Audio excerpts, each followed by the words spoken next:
Sejam bem-vindos a mais um episódio do Fertilidade Descomplicada e hoje nós vamos aprender sobre a síndrome dos ovários policísticos e o que ela tem a ver com a infertilidade. Para isso, eu recebo aqui a endocrinologista Daniele Guedes e a doutora Fernanda Policeni, que é ginecologista especialista em reprodução assistida. Fiquem com a gente porque eu tenho certeza que vai ser muito esclarecedor.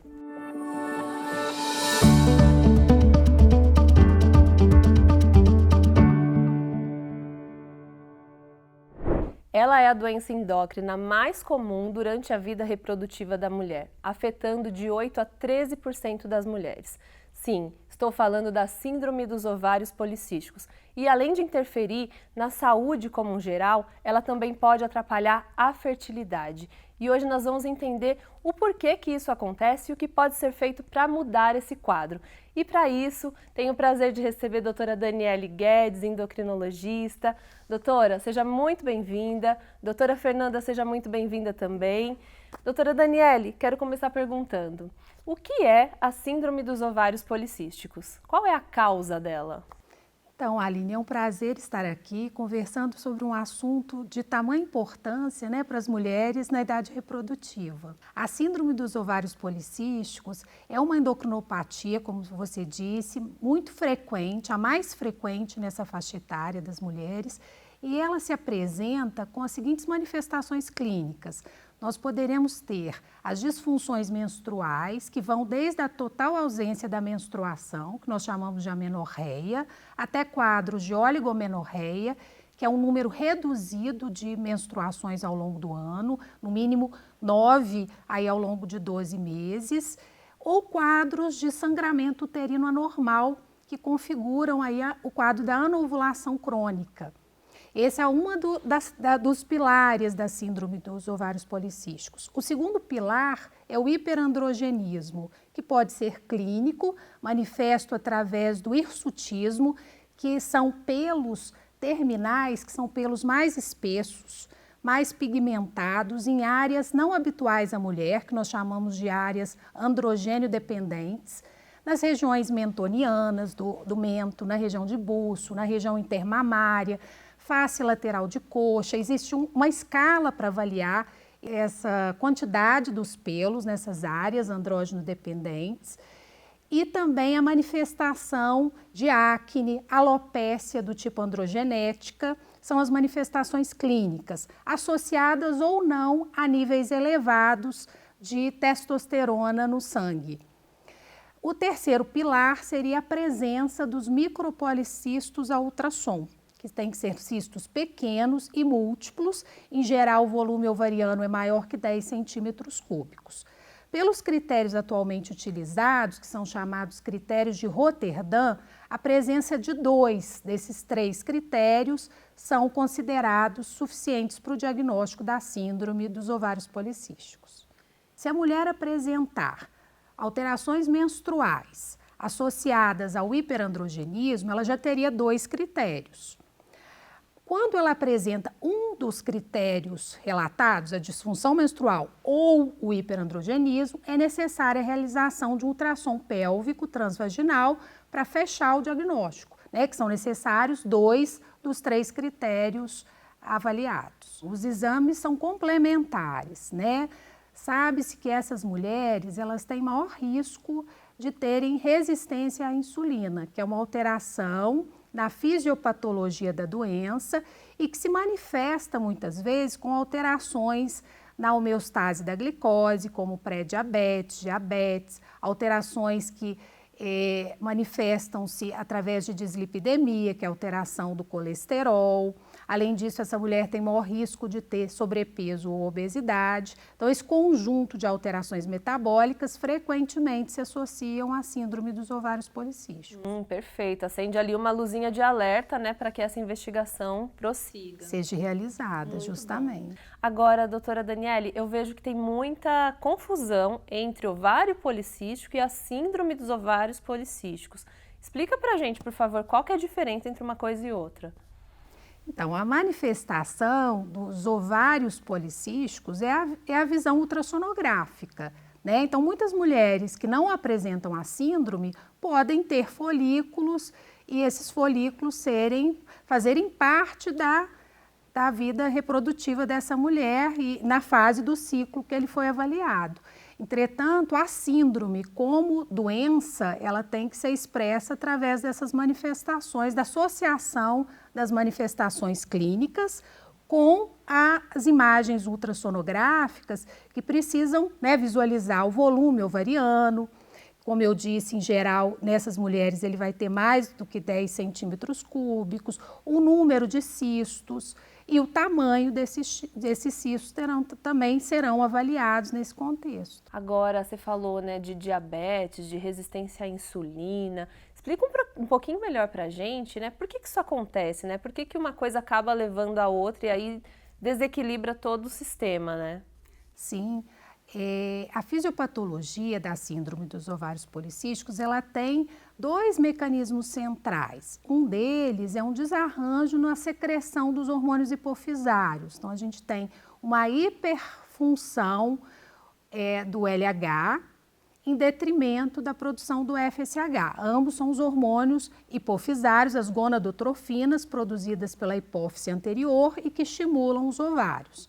De maneira mais didática, vamos pensar que o LH ele tem uma função de estimular a síntese de testosterona pelas células da teca do ovário. O FSH ele tem uma função eminentemente reprodutiva. Então, se eu tenho um hiperestímulo ao LH, eu vou ter uma hipersecreção dos androgênios. Em contrapartida, eu tenho uma diminuição da produção do FSH, por isso o comprometimento da vida reprodutiva dessa mulher. Perfeito. Bom, falando em vida reprodutiva, né, doutora Fernanda? Agora, explica um pouquinho melhor pra gente, né, qual que é essa relação? A gente sabe que tem tudo a ver com hormônio aí. LH, FSH falou disso, toda tentante sabe que tem a ver com as chances de gravidez, né? Qual que é o impacto e por que que a SOP vai prejudicar aí na fertilidade em alguns casos? Então, Aline, conforme a doutora Daniele falou, na síndrome dos ovários policísticos a gente tem um nível de FSH mais baixo, que é o hormônio folículo estimulante. Como a gente precisa que o folículo cresça para que ele rompa e aí ocorra a ovulação, o folículo é a estruturazinha do ovário onde o óvulo fica. Se ele tem níveis mais baixos, esse folículo não vai crescer. Então, por isso até aquilo que ela falou sobre o ultrassom, que a gente vê um monte de cistinhos no ovário, na verdade são folículos que não conseguem se desenvolver porque o hormônio que os estimula está baixo. E o LH mais elevado, aumentando, conforme a doutora Daniele falou, os níveis de androgênio, também torna o ambiente folicular inadequado, impróprio para a ovulação. E sem ovular a gente não consegue engravidar, então a gente precisa do óvulo para engravidar.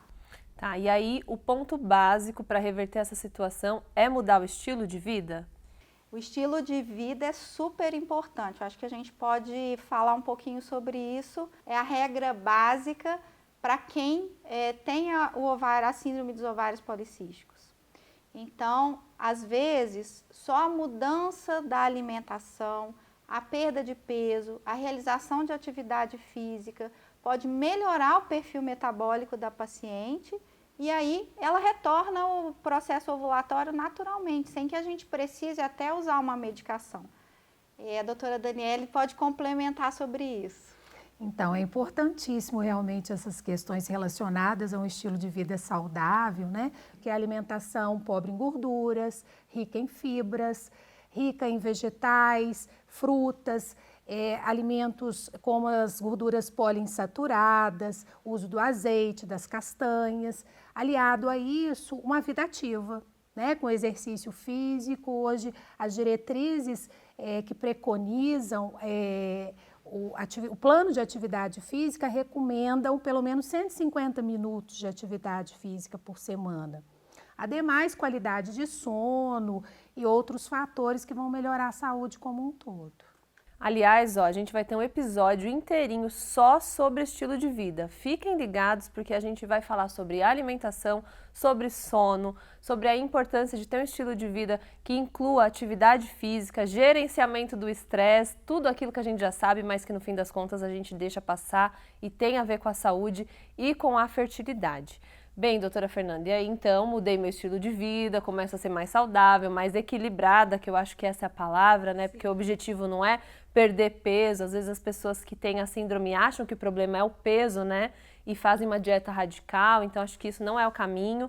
Mas e quando isso só não é suficiente? Aí entram os medicamentos, certo? Conta um pouquinho pra gente sobre eles. Isso, exatamente. Então, conforme eu falei, a primeira lição de casa é melhorar a qualidade de vida. Isso é super importante até para os medicamentos fazerem o efeito que a gente precisa.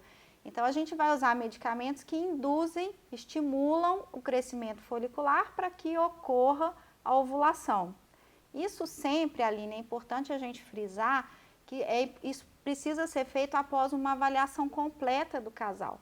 Porque muitas vezes a mulher chega com um quadro clínico muito típico, todas aquelas características que a doutora Daniele já falou. O excesso de pelo, o acne, a menstruação irregular, e a gente foca naquilo lá. É falta de ovulação, vamos dar o remédio para ovular. Mas na verdade a gente tem que ter certeza se a trompa está funcionando direitinho, se o sêmen é normal, senão não adianta dar o remédio, não vai ficar grávida. Então, antes de começar a medicação, essa investigação básica ela tem que ser toda realizada. E aí a gente vai usar os medicamentos para estimular essa ovulação, crescimento folicular e rotura do folículo. E durante o uso dessa medicação, a gente precisa fazer um acompanhamento dessa paciente. A gente usa o ultrassom transvaginal seriado. Nesse ultrassom a gente consegue medir o folículo, então eu falei para vocês que ele deixa de crescer por falta de FSH.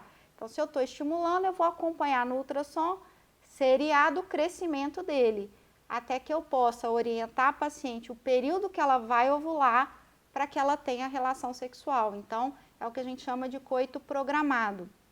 Além disso, a gente acompanha o endométrio, que é a camadinha de dentro do útero onde o embrião se implanta. Ele tem que estar sincronizado com o crescimento folicular.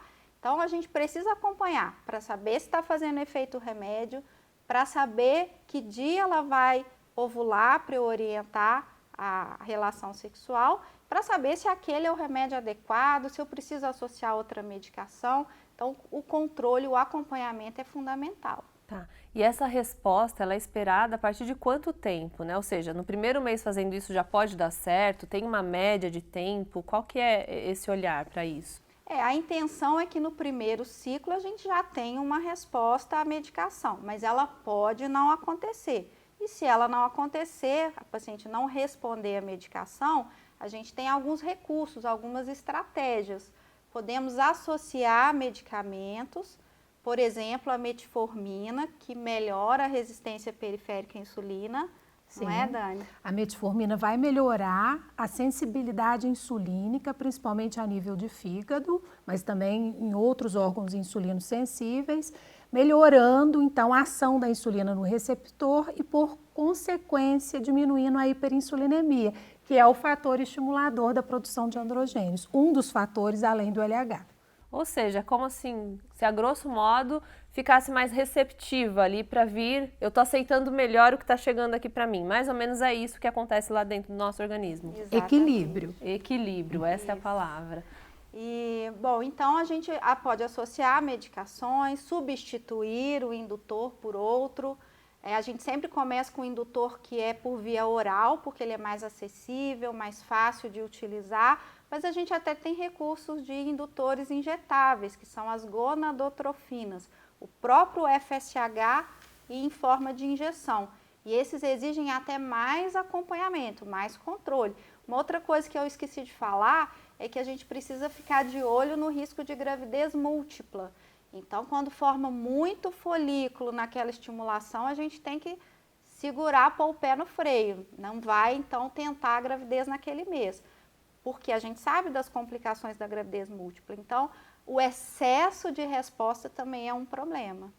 Bom, ficou muito claro aqui que equilíbrio é a palavra também quando o assunto é a síndrome dos ovários policísticos. Quero agradecer a doutora Daniele, quero agradecer a doutora Fernanda por essa aula aqui, né? Vindo de duas professoras, a gente não podia esperar nada diferente e dizer para você que vamos continuar com episódios aqui do Fertilidade Descomplicada. Continuem nos acompanhando, siga a Clínica Nidos no Instagram, siga também aqui no canal oficial do YouTube, ative as notificações para você não perder nada, porque eu tenho certeza que os próximos assuntos vão ser tão interessantes quanto esse.